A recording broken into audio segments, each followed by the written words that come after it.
Почитувани колеги, во септември 2005 година од кабинетот на Црвенковски по средбата со представниците на австриската Райфайзен банка брифираа за медиумите дека наводно австриците се заинтересирани да инвестираат во Македонија.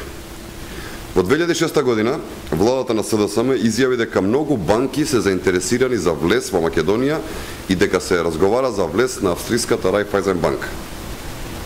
Резултат: ниту Райфайзен влезе во Македонија, ниту ИНГ банката инвестираше, ниту паметиме некоја друга светска позната банка да влезе во Македонија, додека Социјалдемократскиот сојуз беше на власт.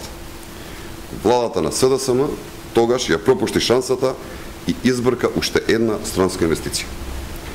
Причините за пропадната можност за инвестирање е поради тоа што СДСМ водеше сметка за комерцијалната банка и за сличните банки и фирми кои не им дозволуваа да го нарушат нивниот монопол.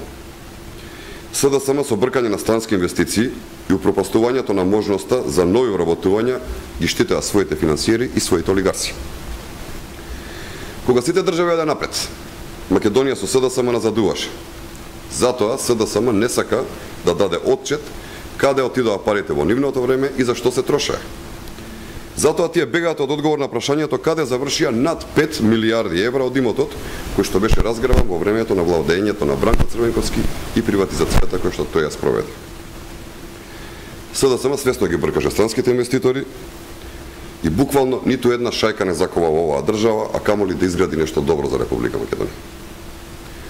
Тоа е причината заради која што денес луѓето од Социјалдемократскиот сојуз се препотуваат и молат да не се потсетува јавноста. Но јавноста мора да знае што направи Црвенковски и какви шанси за Македонија пропушти. Затоа што тој и истите тие луѓе денеска претендираат повторно да дојдат на власт во Република Македонија.